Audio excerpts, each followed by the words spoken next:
Parliament अचानक से बंद कर दिया गया, बताइए। अचानक कोविड हो गया और सुबह में कोविड हुआ और शाम में कोविड समाप्त हो गया। वही लोग जो मास्क लगा करके पार्लियामेंट में आए थे सुबह में, शाम में मास्क लगाना भूल गए।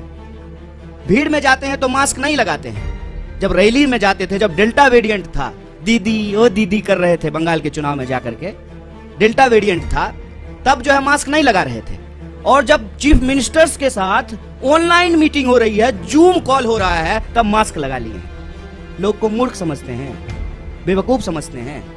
चुनाव हम लड़ते हैं, चुनाव हम लड़ेंगे, लेकिन चुनाव के परिणाम के आधार पर यह कहना कि कांग्रेस पार्टी खत्म हो गई है, तो देख लीजिए कांग्रेस पार्टी खत्म हो गई है। तो जिस यात्रा को आप 7 सितंबर से इग्नोर कर रहे थे, जो ही हम दिल्ली के दरवाजे पे पहुंचे हैं तो पेट में जबरदस्त मरोड़ पैदा हो गया है। तमाम कोशिश कर रहे हैं, पूरे देश में हमको परमिशन लेने की जरूरत नहीं पड़ी, क्योंकि यह भारत जोड़ो यात्रा है, दिल्ली की यात्रा नहीं है।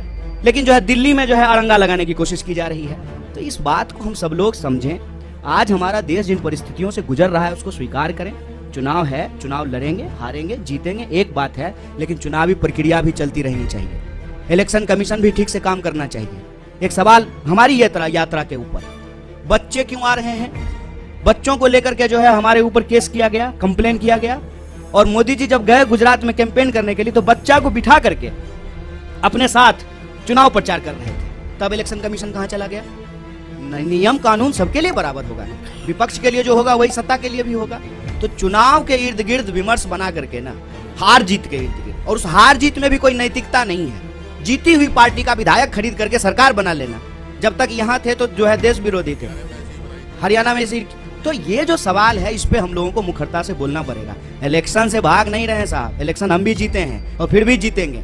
इनको डर यही लग रहा है ना कि दिल अगर जीत लिया ना तो इस चुनाव कैसे हराएंगे। सारा सूटकेस जो है ना चाणक्य साहब का, वो घर में ही रखा रह जाएगा। एक बार जब लोग तय कर लेते हैं ना कि बिकेंगे नहीं, और जो लोग खरीदेंगे ना, आपको दिल्ली का एग्जाम्पल देना चाहते हैं, दिल्ली के भी प्रभारी हमारे बीच में मौजूद हैं।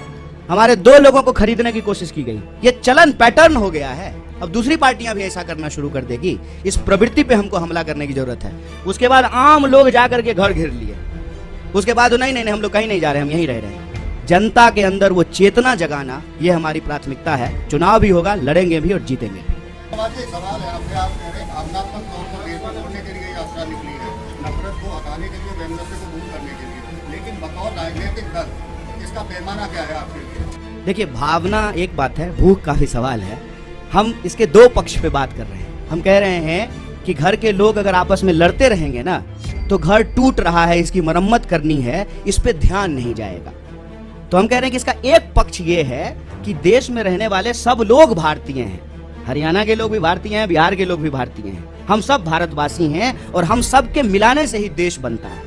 और लेकिन ये जो लोगों को आपस में लड़ाया जाता है, भावनाओं को जो भड़काया जाता है, भावना आजकल गजब हो गया है, जब देखिए तब भड़क जाता है, लेकिन भूख के सवाल पे नहीं भड़क रहा है। तो भावना और भूख दोनों जो है इस यात्रा के उद्देश्य हैं।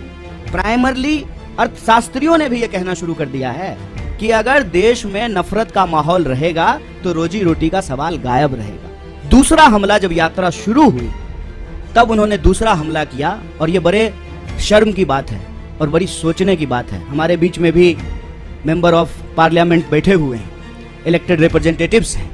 इलेक्टेड रिप्रेजेंटेटिव की एक जिम्मेवारी होती है कि वो जब भी बोले तो सोच समझ करके बोले, ताकि हम भी उनको फॉलो करें, हम भी उनसे सीखें।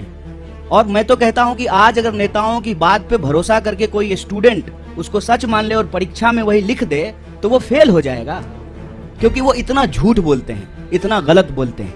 आप याद कीजिए, दूसरा हमला हुआ जिस दिन यात्रा शुरू हुई, देश के मंत्री के द्वारा, चुने हुए रिप्रेजेंटेटिव के द्वारा झूठ बोला गया कि राहुल जी जो है विवेकानंद जी की मूर्ति पे नहीं गए। तो दूसरा हमला उन्होंने किया कि यात्रा जब शुरू हो गई है तो उसको बदनाम करने का। और यहीं पे यह बात रुकी नहीं, फिर बात आ गई जूते पर, फिर बात आ गई फीते पर, फिर बात आ गई टी शर्ट पर, फिर बात आ गई दाढ़ी पर, फिर बात आ गई महिलाओं पर। और यहां पर भी वो रुके नहीं, माने नहीं, हर दिन कुछ ना कुछ निकालना शुरू किए।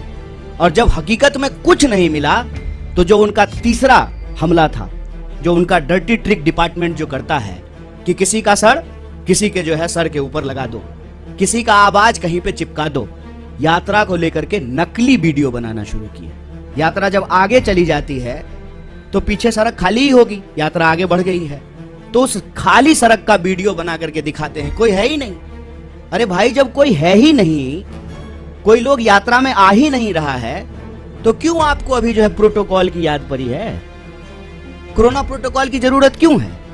क्योंकि आप तो यही दिखा रहे हैं वीडियो बना बना करके कि कोई यात्रा में आ ही नहीं रहा है। जब कोई यात्रा में आ ही नहीं रहा है तो क्या पेड़ को मास्क पहना दें कि सड़क जो है लपेट करके कंधे पर रख दें राहुल जी के कि नहीं नहीं आप आगे बढ़ गए हैं, सड़क को पीछे कैसे छोड़ दिए, इसको भी लपेट करके कंधे पर ले जाइए। वीडियो, नकली वीडियो, कभी जो है तबलीगी जमात तो कभी कुछ नकली वीडियो बना रहे हैं। जबकि यात्रा में जो लोग शामिल हैं वो देखते हैं सबसे आगे इस देश का राष्ट्रीय ध्वज होता है।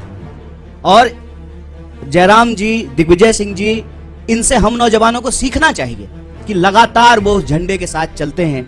हमारा सेवा दल जो हमारे स्वतंत्रता आंदोलन के जमाने के जो गाने हैं उसको गाते हुए चलते हैं। पीछे जो है हमारा एक बैंड पार्टी होता है जो म्यूजिकली जो है देशभक्ति गानों को बजाता है और उसके पीछे जो है वो राहुल जी चलते हैं। तब जो है इस यात्रा के ऊपर जो है देशद्रोह जैसे कालिख लगाने की कोशिश करना, गलत वीडियो बना करके इसको बदनाम करना, ये इनका तीसरा हमला है। और चौथा हमला आप सब लोगों ने देखा होगा कि राहुल जी गुरुद्वारा जाते हैं तब भाजपा ठीक रहती है, राहुल जी जब चर्च जाते हैं तब भी बीजेपी को कोई दिक्कत नहीं, राहुल जी जब मजार पे जाएं, मस्जिद पे जाएं तब भी भाजपा को कोई प्रॉब्लम नहीं। मंदिर में जाते ही ऐसा लगता है जैसे भाजपा वालों को कोई जमाल गोटा खिला दिया हो, अचानक से दस्त होना शुरू हो जाता है। क्या प्रॉब्लम है आपको? इस देश का नागरिक, इस देश का व्यक्ति, इस देश के किसी भी धार्मिक संस्थान पर जाने के लिए स्वतंत्र है। आपका कोई जो है पेटेंट है क्या कि सिर्फ आप ही जाएंगे? और नियम, कायदे, कानून, ओम का चादर सीधा है, ओम का चादर उल्टा है, और ये वो लोग बोल रहे हैं जो गुफा में चश्मा लगा करके ध्यान करते हैं। ये जो चल रहा है इससे मैं बस एक अर्थ निकालता हूं कि इन्होंने बहुत कोशिश की कि इस यात्रा को इग्नोर किया जाए, इनसे इग्नोर नहीं हो पा रहा है। बहुत प्रयास किया, बहुत समझाया अपने कार्यकर्ताओं को कि यात्रा गुजर जाए, बिल्कुल खिड़की दरवाजा बंद कर लेना। इंसान की अपनी भी इच्छा होती है, इंसान की अपनी भी बुद्धि होती है। लोग खिड़की दरवाजा बंद कर लिए लेकिन छत पे चले गए भाजपा ऑफिस के और वहां से जो है यात्रा को हेलो हाय करना शुरू कर दिया। क्या करेंगे? क्योंकि यह यात्रा जिन सवालों को लेकर के चल रही है ना, वो कांग्रेस के सवाल नहीं है, वो देश के सवाल है।